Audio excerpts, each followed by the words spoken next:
कहीं दिखता ही नहीं है। वो सभी को एक तरह से छेद व घायल और करके, क्योंकि सबसे जो स्वयं अदृश्य है। और इसको हल्का सा हम समझने के लिए समझ सकते हैं, पहले पिक्चर आई थी मिस्टर इंडिया 1987 के आसपास, तो वहाँ जब एक तरह से दिखाया, तो इस तरह की संभावनाएं हो सकती हैं।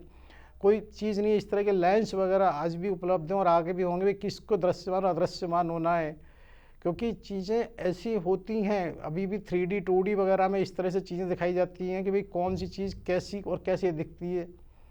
तो उसी तरह से वहाँ पर जब मेघनाथ ने वो करा है, तो मेघनाथ की स्थिति को देखते हुए वहाँ पे उन्होंने एक और काम किया है कि वो ये जानते हैं कि भगवान राम और लक्ष्मण सभी शस्त्रों के ज्ञाता हैं, ब्रह्मास्त्र वगैरह, और उन्हें ये भी पता है कि उन शस्त्रों को छोड़ने के लिए दिखने की आवश्यकता नहीं है।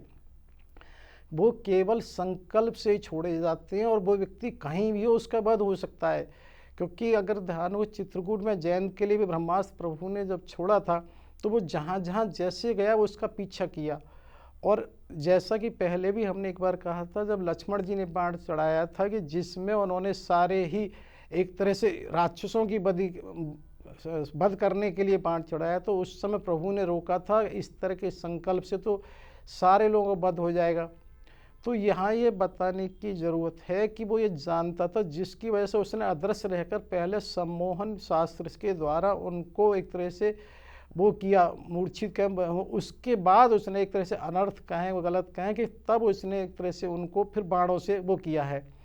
तो यहाँ पर दोनों ही मूर्छित होने की बात है, और ये पहले भी हमने बताया है कि भिन्न भिन्न कल्प की वजह से भिन्नता होता है। मानस जी में कहीं ऐसा नहीं है कि राम जी को एक तरह से उसने मूर्छित किया है, लेकिन यहाँ ये है, और इसका इसलिए हमने स्रोत भी बताया है। यहाँ क्या होता है कि वो रावण के पुत्र जो मेघनाथ है, वो विशेष रूप से विभीषण को जानबूझकर छोड़ते हैं। उनको ये मालूम है कि अब किसी को कहीं कोई शरण नहीं मिलेगी, तो इससे एहसास होना चाहिए कि रावण को पास से आने का क्या परिणाम है।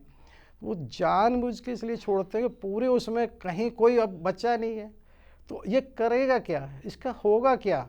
तो उन्होंने दया के कारण नहीं छोड़ा है, केवल इसलिए छोड़ा है। इधर क्या हुआ, क्योंकि सूर्यास्त हो चुका है, जब ये देखा कि विभीषण ने कि क्या स्थिति हो गई, लेकिन निश्चित रूप से वो भी कहीं ना कहीं योद्धा है और आगे भी राजा बनना है, तो वो स्थितियों के हिसाब से सोचते हैं। तो उन्होंने वहाँ पर कोई मसाल बताते हैं जलाई है, और कुछ समय बाद जब ये देखा कि हनुमान जी को एक तरह से कहीं ना कहीं एक तरह से होश कायम, वो मूर्छा टूट जाती है। हनुमान जी को वो देखते हैं, क्योंकि हनुमान जी को ये पहले भी बताया कि सब तरह के वो मिले हुए हैं। और दूसरा ये बात हमने जब अशोक वाटिका के समय कही थी कि माता जानकी जी उन्हें पहले भी अजर अमर सुत हो, उनको आशीर्वाद दे चुकी हैं, तो वो तो चिरंजीवी हैं, उन्हें तो मृत्यु हो ही नहीं सकती है, सिर्फ सम्मान और उसके लिए वो होना है। तो वहाँ पर हनुमान जी एक तरह से चेतनता हो जाते हैं। तो वो क्या करते हैं, मसाल से कहीं जा रहे हैं, तो तभी जामवंत जी एक तरह से वो विभीषण की आवाज़ सुनकर कहते हैं, मुझे कुछ दिखाई नहीं दे रहा है, पर तुम क्या राजेंद्र विभीषण हो, ऐसा मुझे लग रहा है। वो कहते हैं हाँ हाँ हाँ। तो वो क्या करते हैं, सबसे पहले पूछते हैं कि सबसे पहले ये देखो क्या हनुमान जीवित हैं। तो वो कहते हैं कि आपने हनुमान ही क्यों पूछा, राम लक्ष्मण अंगद और किसी उसको क्यों नहीं पूछा। उन्होंने कहा कि इसलिए है कि अगर हनुमान जीवित हैं तो कोई बात नहीं, सब जीवित हो जाएंगे, और यदि हनुमान जीवित नहीं है तो जो जीवित बच्चे हैं वो कल मेघनाथ फिर उन्हें मार देगा। तो इसलिए उन्होंने हनुमान जी का पूछा, तो हनुमान जी तुरंत जामवंत जी के पैर पकड़ के कहते हैं कि जो आ गया।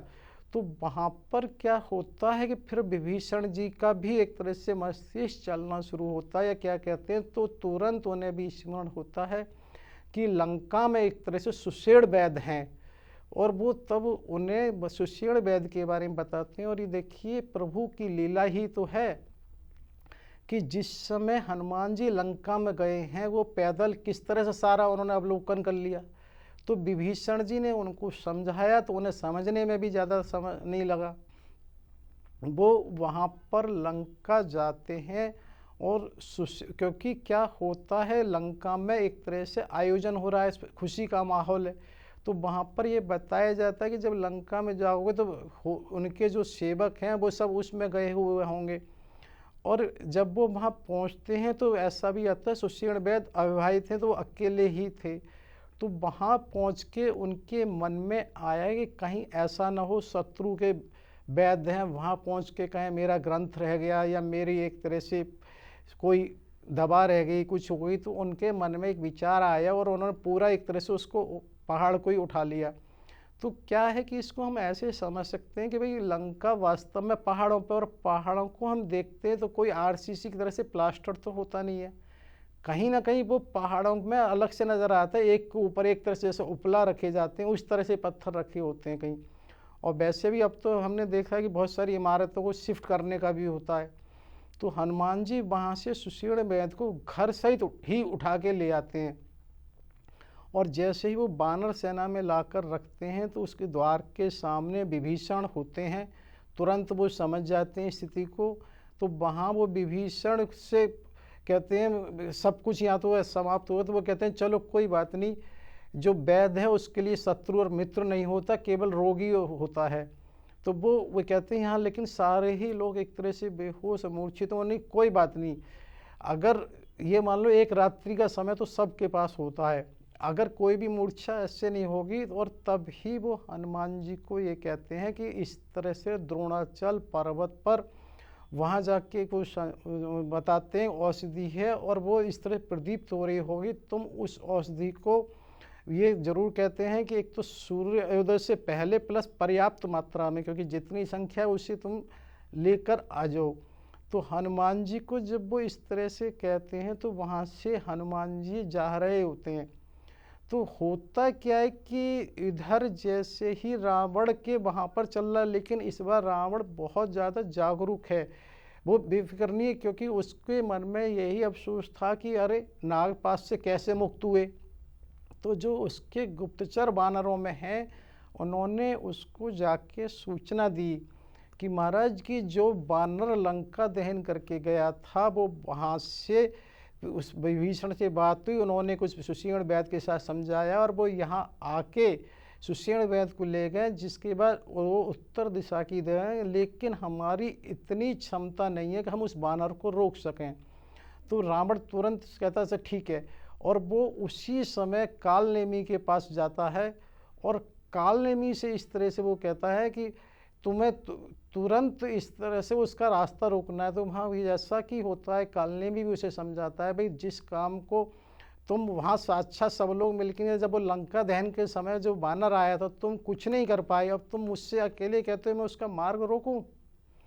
तो वहाँ पर क्या होता है, रावण एक तरह से वो कहता है नहीं तो फिर तुम्हारी मृत्यु अभी हो जाएगी, तो उसे प्रलोभन भी देता है ये मिलेगा। तो होता क्या है कि जैसा कि हमने पहले भी कहा था कि रावण ने जो सबसे पहले माता सीता का हरण किया है वहाँ से लेकर 19 बार समझाया गया है।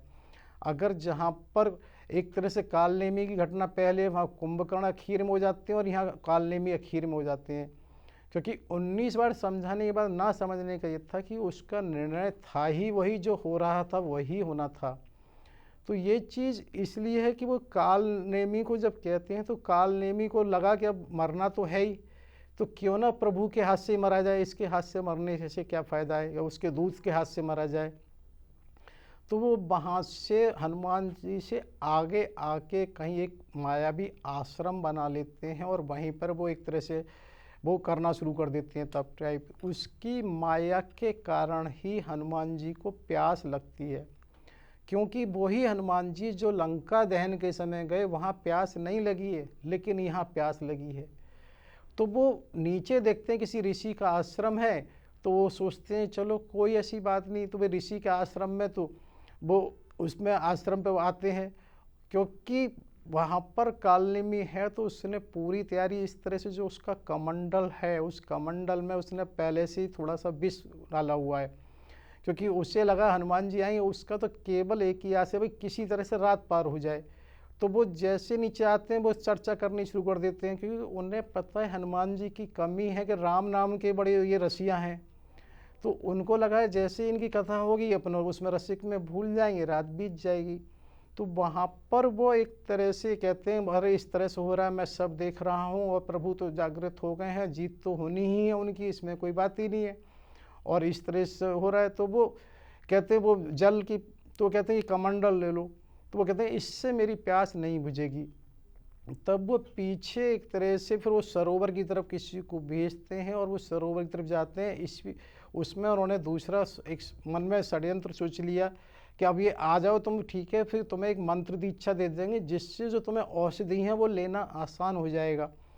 तो वो पीछे सरोवर की तरफ जब जाते हैं तो सरोवर में अब यह एक चीज़ आती है कि उन्होंने प्यास की बात थी, तो प्यास के लिए तो सरोवर में उतरने की ज़रूरत है नहीं, लेकिन क्या होता है कि जैसे लीला को घटना होता है तो वो हाँ